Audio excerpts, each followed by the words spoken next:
안녕하세요. 저는 지금 10년째 온라인에서 아동복 관련 사업을 하고 있는 40대 초반의 아이 엄마입니다. 초기에 사업 흐름을 유행에 맞게 잘 밀어붙여서 참 감사하게도 돈을 꽤 벌었네요. 잘 될 때는 월 5천만 원도 벌었고 평균 800만 원에서 1000만 원 사이로 순수익 가져가는 것 같습니다. 전문대 나와 월 170만 원 초반씩 벌던 사회 초년생 때가 생각나요.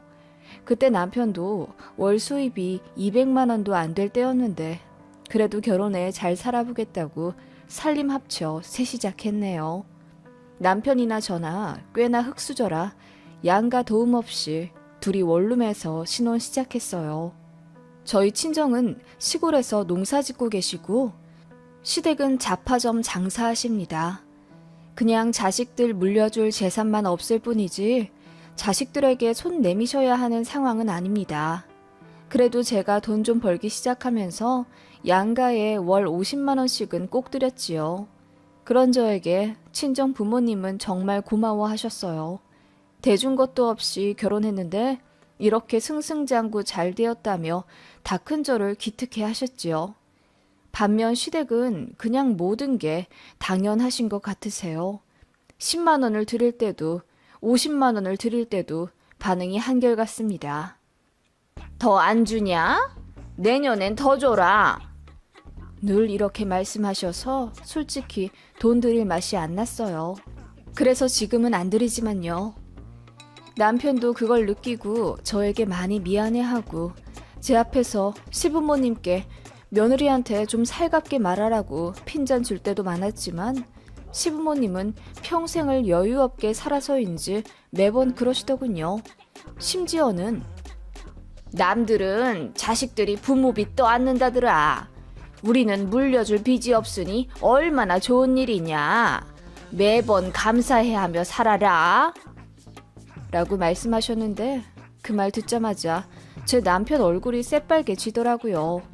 제가 생각해도 시부모님은 교양도 없고 인성도 별로이십니다. 그런 부모 밑에서 제 남편같이 건실한 사람이 아들로 자라났다는 게 참 신기할 정도지요.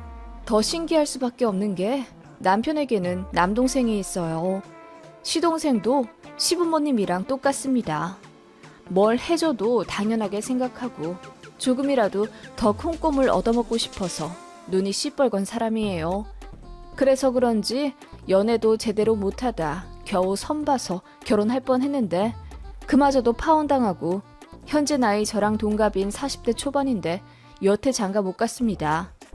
이렇다 할 직업도 없고 1년에 두어 번 회사 바꾸면서 근근히 용돈이나 벌며 사는 것 같아요.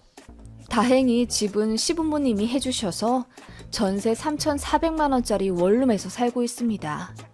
그리고 회사를 계속 관두니 그 업계에서도 블랙에 걸린 것 같고 이제는 전공과 무관한 일자리 하며 살더라고요. 당연히 안정적이지 않고요. 그런 둘째 아들은 시부모님께서는 애가다라 하십니다. 눈물 지으며 안타까워 하시고요. 그리고 결국 그 화살이 저에게 꽂혀버렸답니다. 지금은 거의 연을 끈다시피 하며 살기 때문에 덜 신경 쓰지만 한때는 시부모님 때문에 미칠 뻔했어요. 제가 일을 관두고 사업을 하기 시작하자 시부모님께서 반대가 엄청나셨습니다. 그거 사업 자금 필요한 것 아니냐. 우리 아들이 번 돈 다 날려먹을 셈이냐. 얌전히 지금처럼 일 다니면서 애나 열심히 키워라. 라며 제 상식에는 참 모진 소리들을 하셨던 시부모님이에요.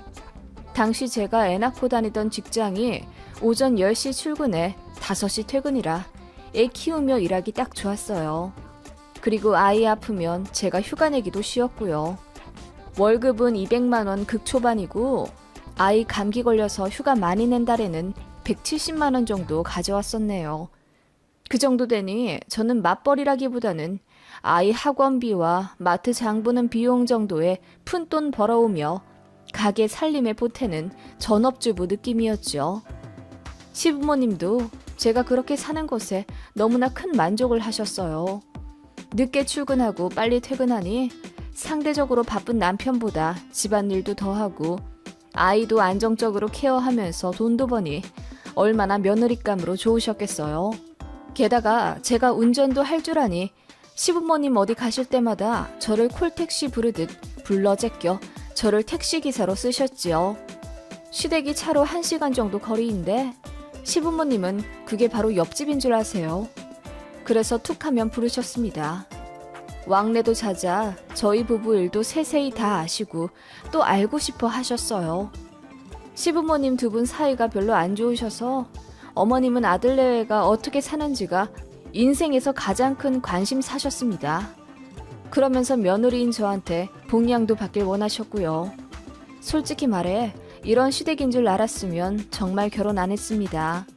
결혼해 살면서 시댁이라는 사람들이 제 삶에 너무 큰 영향을 미치더라고요. 저는 제가 그렇게 못난 엄마, 못난 아내라고 생각하지 않습니다. 어쨌든 근무 시간이 남편보다 적으니 뒷바라지도 성실히 했어요.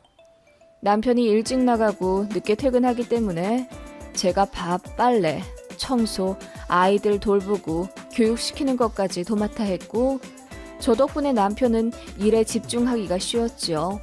어머님도 그래서 안심이 되셨을 거예요. 맞벌이 부부라면 응당 남편들도 고생을 하는데 어머님 보시기에 며느리는 돈도 벌면서 시부모도 챙기고 손주들도 거의 며느리 혼자 다 보며 당신 아들 옷 빨래해서 단정히 입히고 아침마다 밥 해먹여 보내니 얼마나 좋으시겠어요. 하지만 저는 싫었습니다. 그렇게 두 아이나 키우며 결혼 생활 7년째 했을 때 제 마음에 큰 불씨가 생겼어요. 제 이름으로 사업 한번 해보고 싶다는 열망이 사로잡혔고 남편에게 일을 관두고 싶다고 했지요. 남편은 흔쾌히 허락했어요.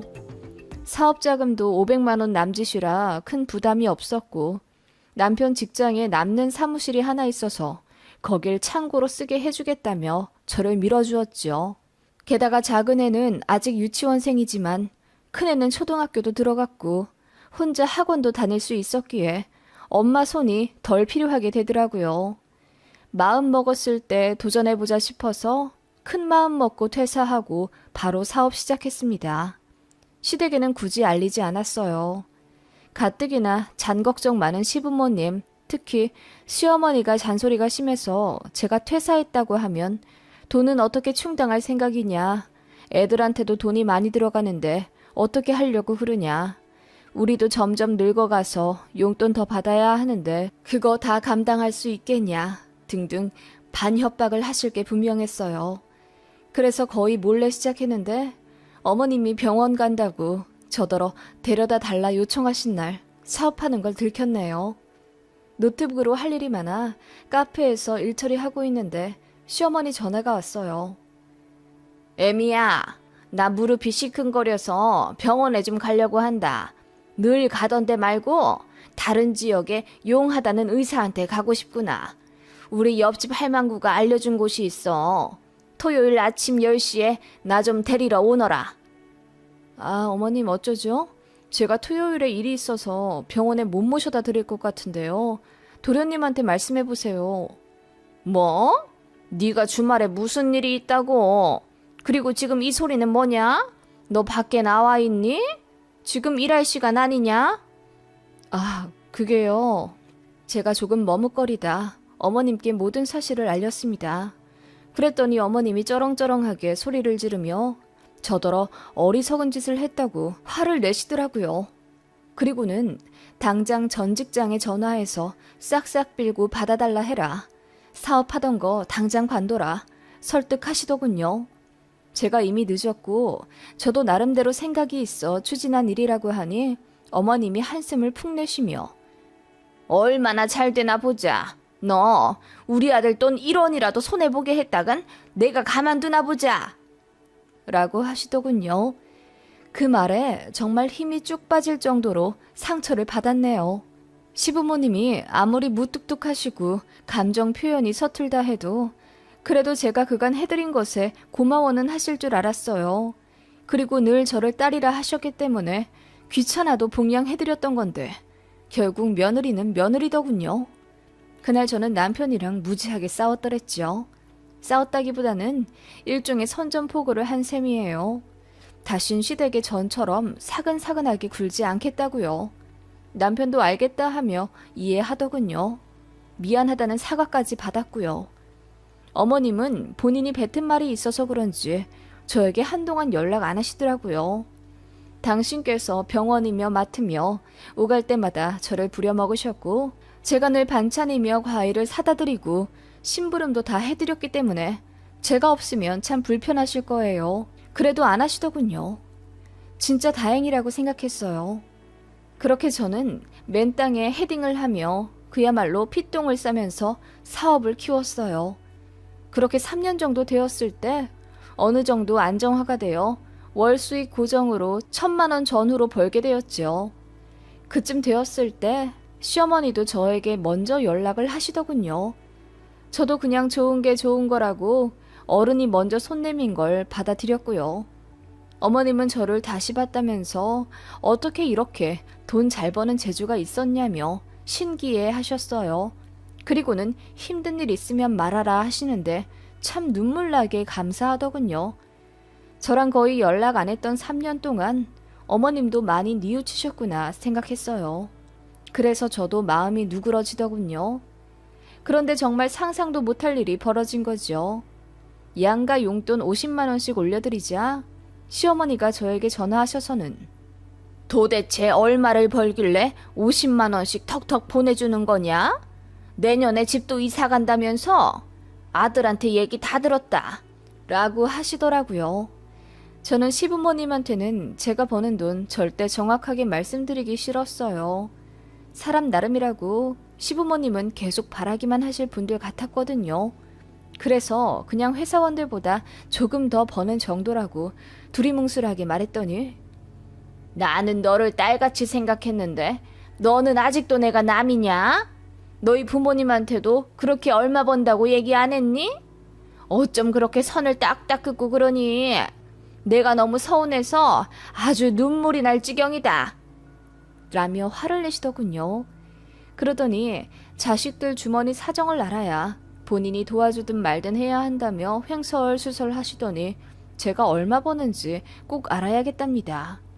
그즈음 여름 성수기 철이라 매출이 많이 늘어서 5천만 원도 벌 때였어요.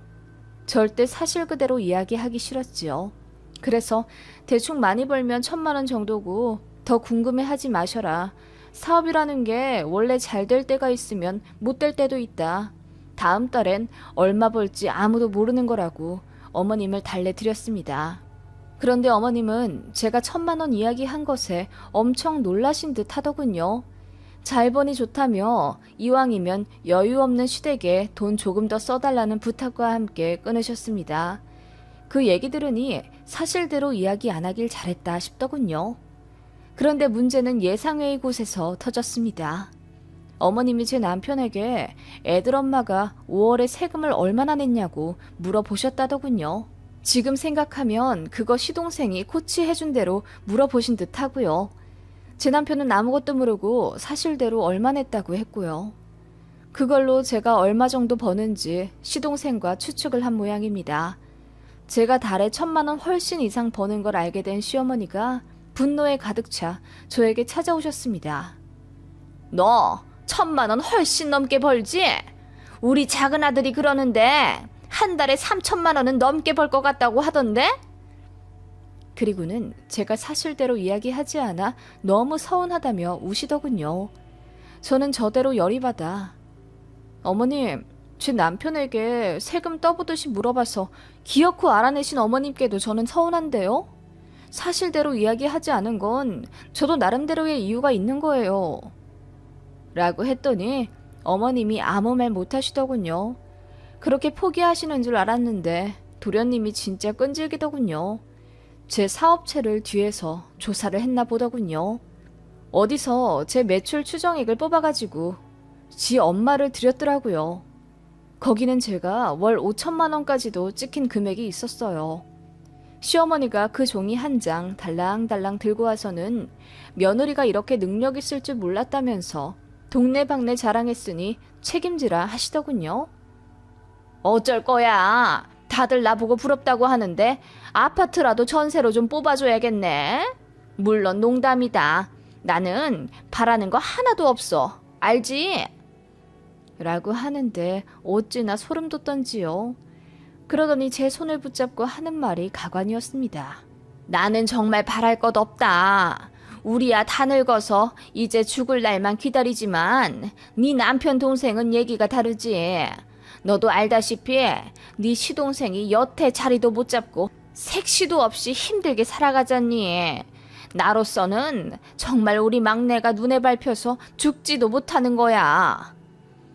어머님은 그렇게 펑펑 우시며 제 앞에서 또 도련님 얘기를 하더군요. 뭐가 그렇게 불쌍하다는 건지도 모르겠더군요. 본인이 게을러서 일 안 하고 성격 이상해서 여자도 못 만나는 건데 어머님은 그렇게 여자들이 여우 같다는 험담, 세상이 아들을 알아주지 않는다는 착각에 빠져 저에게 하소연하셨습니다. 아무튼 어머님이 그렇게 또 도련님 얘기를 시작하니 뭐 돈백 쥐어달라는 뜻인가 싶어서 남편이랑 상의해보겠다고 하며 차갑게 내보내려니 어머님이 급하게 잡더군요. 그게 아니다. 아니, 너도 알겠지만 애들 키우며 사업 꾸리는 게 얼마나 힘들어. 예전에 일 다니면서 새아가니가 집안일을 하고 애들 키우고 다 했잖니. 그때 내가 마음이 얼마나 아팠다고. 그렇게 고생했으니 이제는 누군가에게 좀 맡겨놓고 쉬는 건 어떠니? 네? 애들 이제 다 커서 손도 별로 안 가고요. 많이 컸다고 이제 좀 덜 아파요. 병원도 자주 안 가고 저도 주에 2번씩 가사 도우미 이모님 도움받으니 한결 편해요. 저 힘든 거 없어요. 그래도 잘 생각해봐. 네 나이도 이제 40이 훌쩍 넘었는데 그러지 말고 더 앞길 창창한 네 시동생에게 일을 맡겨보는 건 어때? 네? 어머님 그게 무슨 말씀이세요? 제가 경악하며 따지듯 묻자 어머님이 진정하라며 자기가 다 생각이 있다고 하시더군요. 어차피 자리 못 잡아 힘든 시동생 저희가 평생 뒷바라지 해주는 건 당연한데 언제까지 돈으로 쥐어줄 거냐 하십니다. 자고로 사람은 물고기를 잡아서 주는 게 아니라 물고기 잡는 방법을 알려줘야 하거늘. 네가 아량을 베풀어서 우리 둘째 아들한테 사업을 좀 알려줘라. 이사? 전무? 그런 거 시켜주면 뽀대도 나고 좋지. 이왕이면 대표 시켜주면 우리 집안에 면도 좀 살겠지만. 무슨 소리를 하시는 거예요? 제가 어렵게 일군 사업체를 왜 도련님한테 넘겨요? 이제 자리 잡고 이제 돈 좀 벌기 시작하는 거예요. 그 말에 시어머니가 놀라 저를 진정시키려 애쓰더군요. 알지. 네가 얼마나 고생했는지 알지. 나랑 연락 안 한 3년 동안 네가 정말 힘들게 고생한 거 우리 큰아들한테 얘기 들어 잘한다. 그러니까 이제 좀 내려놓으라는 거야. 우리 둘째가 자기 적성을 못 찾아서 그렇지 애가 참 똘똘하잖니. 뭐든 시켜만 주면 잘할 거다. 지 형수하던 사업인데 말아먹기야 하겠어? 물론 우리 새아가가 옆에서 코치를 좀 시켜주면. 어머님 진짜 무슨 말씀 하시는 거예요? 말이 되는 소리를 하세요. 제가 듣다 못해 소리를 지르니 어머님 얼굴이 하얗게 질리더군요. 그러더니 예상대로 제가 돈을 많이 벌어 시부모 무시한다며 엄청 기분 나빠 하시더군요.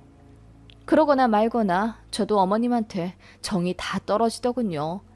그래서 앞뒤 생각 안 하고 질렀습니다. 어머님, 자꾸 딸 같다 하시는데 진짜 딸 같으면 이런 얘기나 하시겠어요? 그동안 만만한 며느리 부려먹고 사업한다 무시할 땐 언제고 이제와 일 잘 풀리니 그것마저도 빼앗아 가려 하세요? 빼앗다니? 너는 네 시동생 잘 되는 게 배 아프더냐? 같이 잘 되면 좋은 거지. 같이 잘 되긴 뭐가 잘 돼요. 도련님이 아직도 직장 제대로 안 다니고 장가도 못 간 건 다 도련님 능력인 거죠. 여태 자리 못 잡은 사람이 대표직 달면 새 사람 돼요? 제가 뭐하러 무능력한 사람한테 제일 맡기겠어요? 다 같이 잘 되는 게 아니라 다 같이 골로 가는 거죠. 제가 처음으로 소리를 지르며 바락바락 대들자 어머님이 뒤로 넘어가시더군요. 그러거나 말거나 저도 하고 싶은 말 다 했습니다. 제가 얼마 버는지 말 안 해서 서운하다고 하셨죠? 이래서 안 알려드린 겁니다. 이래서 밑도 끝도 없이 바라기만 하고 누울 자리 있으면 발부터 뻗고보는 시댁이라서요. 그래도 그건 남편 가족이라 잘해드렸어요. 근데 그거 아시죠? 저도 남편이랑 이혼하면 어머님이랑 아예 남되는 거. 어머님이랑 저는 그런 사이라고요. 자꾸 딸 같은 소리해서 징그러웠어요. 그렇게 다 내질러버리니 속이 시원하더군요. 어머님은 입술까지 덜덜 떨며 저에게 질리신 듯 하고요. 그러더니 아들한테 다 잃어버리겠다고 오열하시며 가시길래 그러세요. 첫째 아들도 이혼남 만들어서 아들 둘 다 끼고 사심 딱이겠네요. 라고 했더니 움찔하시며 나가시더군요. 그렇게 어머님이랑 끝냈습니다. 그날 이후로는 어머님도 저에게 연락 안 하시고 저도 연락 안 해요. 남편에게 어머님한테 연락 안 왔냐고 하니 아무것도 모르는 얼굴로 무슨 일이 있냐 하네요. 사업체를 시동생 물려달라 하시길래 쓴소리 한번 했다고 했더니 남편이 얼굴 붉히며 미안하다고만 합니다. 돈도 안 보냈어요. 남편이 알아서 보내든지 말든지 할 겁니다. 전처럼 10만 원으로 줄여 보내는 것 같더라고요. 더 이야기하지 않았어요. 그냥 이대로 잠잠히 흘러가는 지금이 좋을 뿐입니다. 그날 이후로 시댁 관련 일이나 경조사 같은 건 오로지 남편이 다 알아서 하고요. 저는 명절에도 찾아가 뵙지 않습니다. 그냥 이렇게 사는 게 마음 편하고 좋다고 하니 남편도 그러라 하네요. 제가 너무 한 건가요? 얘기 아는 사람들은 다 사이다 같아 속 시원하다고 하긴 하네요.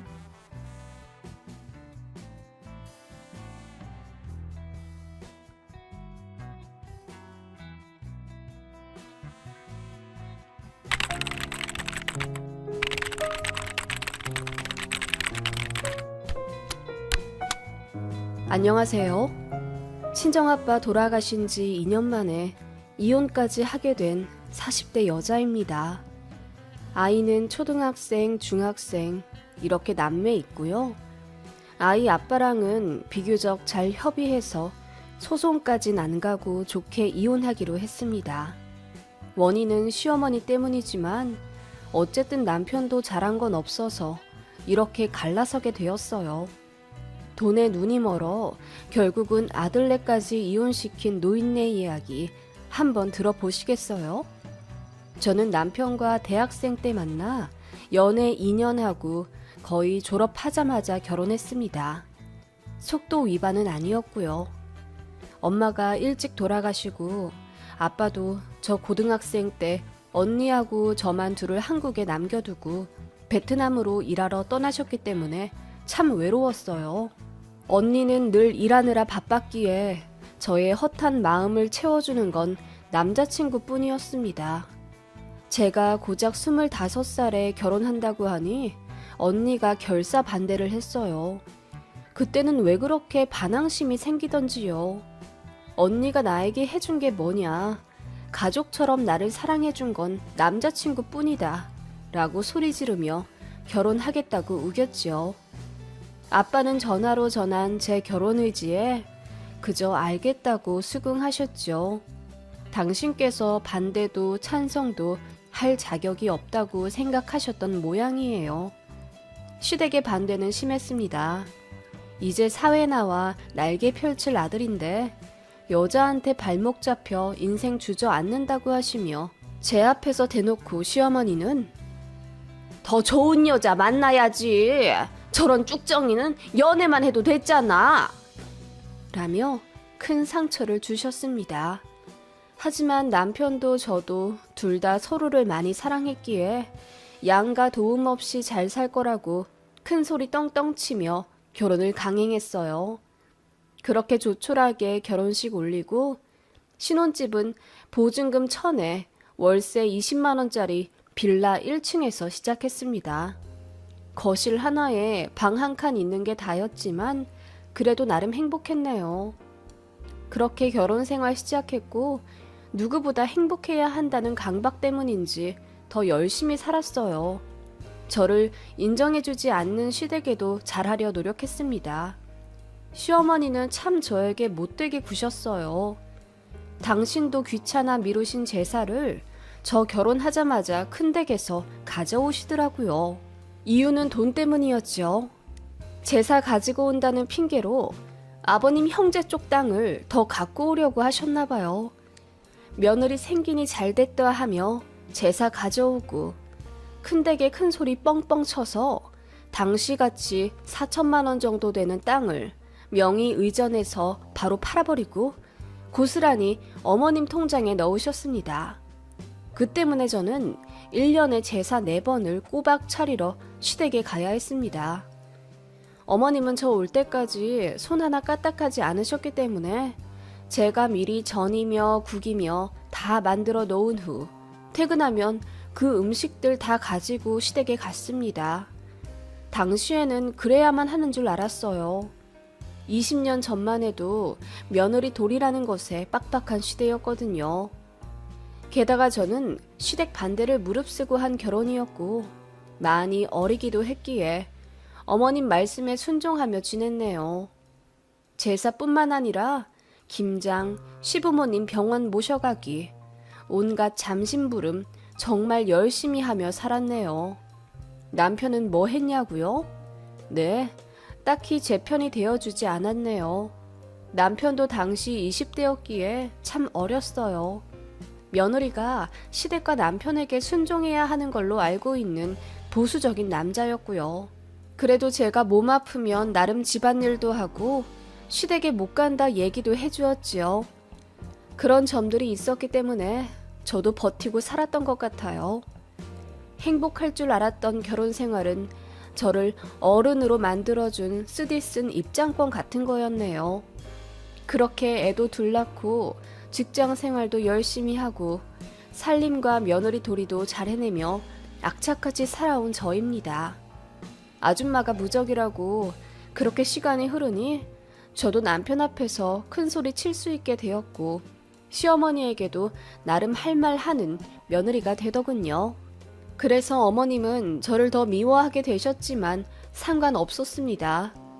저도 결혼 생활이 한 해, 두 해 늘어갈수록 어머님한테 정이 다 떨어져 가고 있었거든요. 저를 막무가내 부려먹는 건 둘째치고 그놈의 돈 때문에 골치가 아팠습니다. 앞서 제사 얘기에서 아셨겠지만 시어머니는 굉장히 돈에 예민한 사람이었어요. 자식들 결혼하고 나서도 꼬박꼬박 효도해야 한다며 수급하듯 새 형제들에게 매달 30만 원씩 입금하라 시키셨던 분입니다. 아버님 연금이 있으신데 그것도 어머님 통장으로 받으시고 아버님께는 용돈으로 20만 원 드렸어요. 집 명의도 어머님으로 바꿨고 결혼 전부터 아버님 명의로 있었던 땅도 어머님 걸로 만들어서 다 현금화 시키셨어요. 심지어 아버님이 끌고 다니는 자동차 명의도 어머님 겁니다. 어머님이 온 집안 돈을 다 쥐고 싶어 하셨고 10원 한 장 허투루 쓰기 싫어하셨어요. 그렇게 해서 부자가 되었냐? 그것도 아닙니다.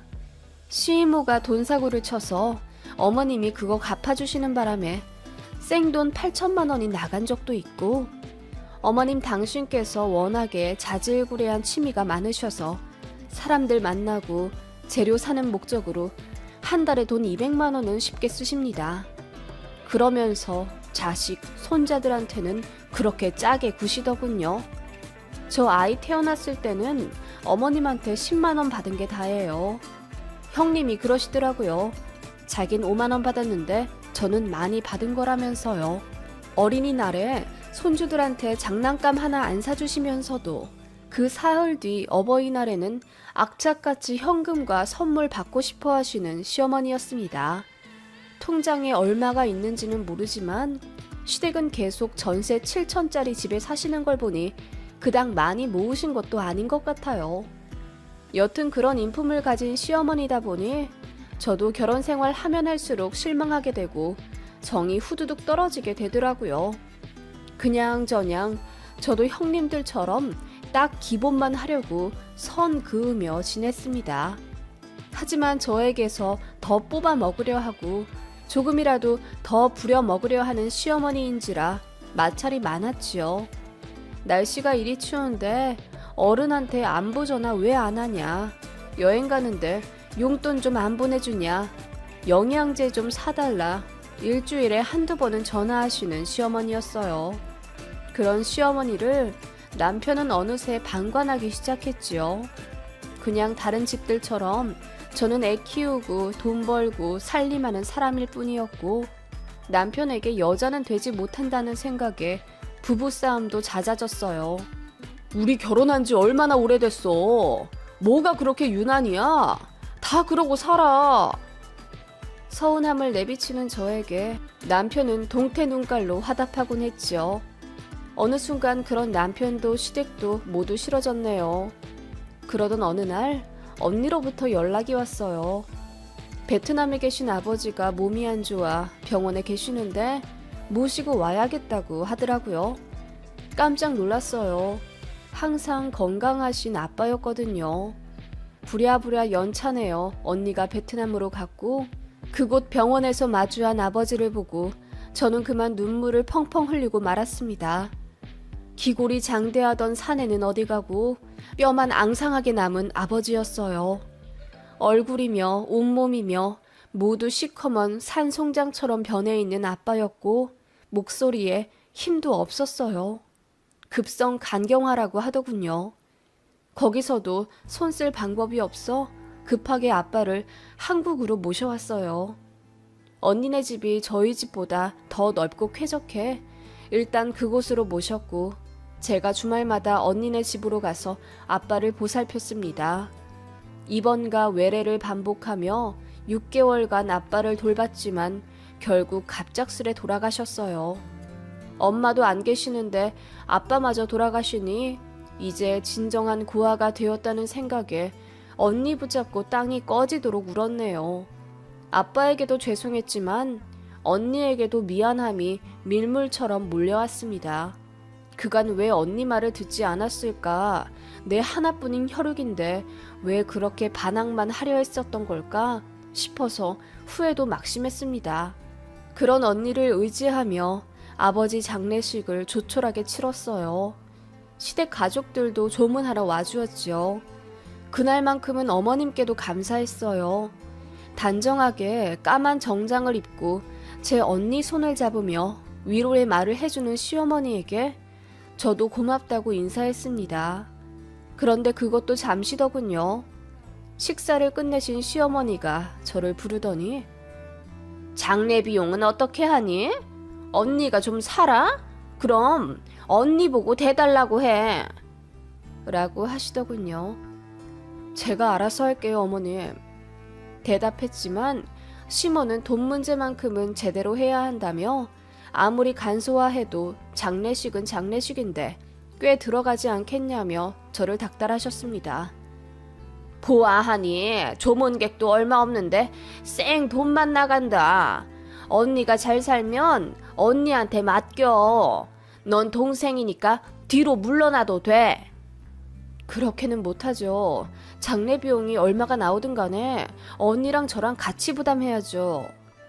네 친정아빠 생전에 병원비도 한두 푼이 아니었잖니. 이제야 물어보는데 너 그동안 네 친정아빠한테 돈 얼마 썼니? 베트남에서 모시고 올 때도 비행기 값이며 밀린 병원비며 돈 많이 들었지? 시어머니는 뱀눈을 해서는 저를 째려보며 말씀하셨습니다. 어머님, 그럴 때 쓰려고 버는 돈인데 뭐 어때서요? 제가 전업이라 애들 아빠 월급만 축 내는 것도 아니고 어쩔 땐 그이보다 더 벌어요. 좀 쓸 수도 있죠. 애들 아빠가 그동안 어머님께 매달 드린 돈만 1,000만 원이 훌쩍 넘는데요. 그러자 어머님이 기분이 나쁘다는 듯 그야 우리는 시댁이잖니. 너는 친정이랑 연락도 잘 안 했으면서 새삼스레 뭘 그러니?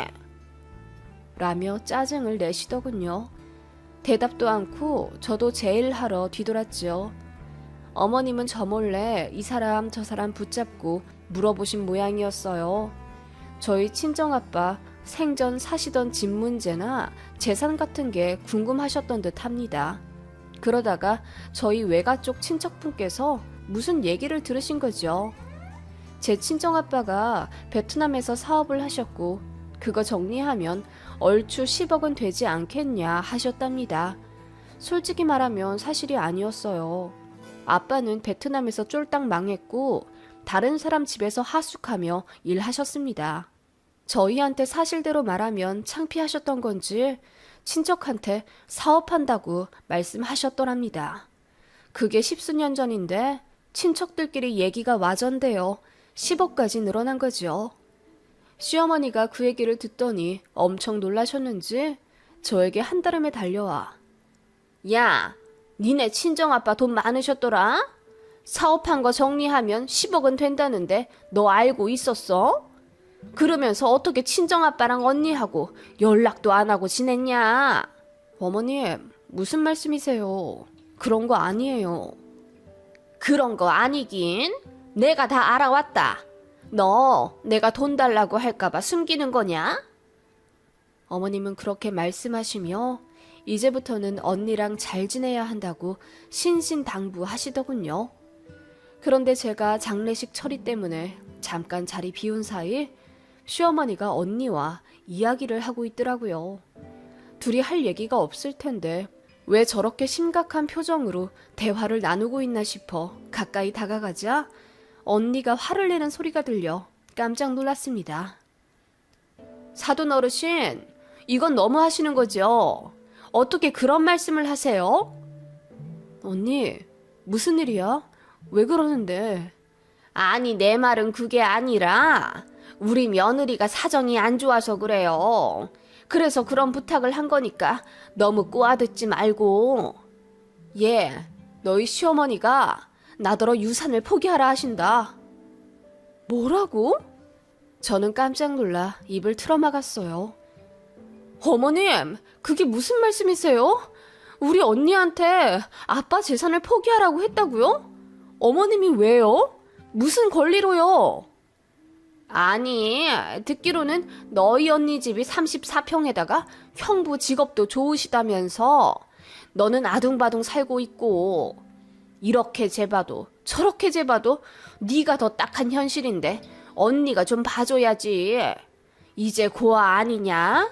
서로 의좋게 지내려면 한쪽이 양보할 줄도 알아야 하는 거야. 어머님, 진짜 보자 하니까 제정신이세요? 제가 참다 못해 소리를 빽 지르자 남편까지 멀리서 듣고 놀라 한 걸음에 달려오더군요. 무슨 일이야, 여보? 왜 그래? 당신 어머님 미치신 것 같아. 제정신 아니셔. 뭐라고? 당신 무슨 말을 그렇게 해? 장인어른 돌아가셔서 문상 오신 엄마한테. 당신 입으로 한번 여쭤봐. 당신 엄마가 우리 언니한테 뭐라고 했는지. 그제야 남편이 엄마한테 무슨 일이냐며 자초지종 물었고 어머님은 갑자기 눈물을 쏟으시며 불쌍한 척 연기하시더라고요. 아니, 나는 그냥 둘이 재산 문제 때문에 싸울까봐 좋게 조율하라고 한마디 한 것뿐인데 쟤가 저렇게 오바해서 화를 낸다. 그래, 아버지마저 돌아가시고 고아됐으니 예민하게 들을만 하지. 내가 잘못한 거다. 너도 개의치 마라. 그 말에 남편이 불같이 화를 내며 어른이 한마디 할 수도 있지 않냐며 지엄마 편을 들더라고요. 그 순간 저희 언니가 손을 올려 제 남편의 뺨을 쳤습니다. 제부, 내 동생 데려가서 이런 식으로 대하고 살았어? 아니, 이게 무슨... 니네 엄마가 나보고 아빠 재산 포기하라더라. 그게 사돈으로서 장례식장에서 하실 말씀이니? 어? 그 말에 남편이 얼얼한 뺨을 붙잡고 멀뚱거리며 어머님을 바라보았고 어머님이 빨개진 얼굴로 당황하셨습니다. 당신 맞을 짓 했어. 제대로 알지도 못하고 그 상황에서 어머님 편을 들어? 내가 여간해서 화낸 적 있어? 제가 소리를 지르며 남편에게 화를 내자 어머님이 뭐 그런 것 가지고 일을 크게 만드냐면서 제 남편더러 맞은 거 고소하라고 더 크게 소리를 지르시더군요. 그래, 고소해. 나는 니네 엄마한테 정신적 피해 보상 받으련다. 그간 네 마누라로 살면서 시댁이 들인 돈이랑 내 노동만 해도 값어치가 어느 정도인지 알아? 나도 깽값 물어줄 테니 너도 나한테 다 보상해라. 알았어?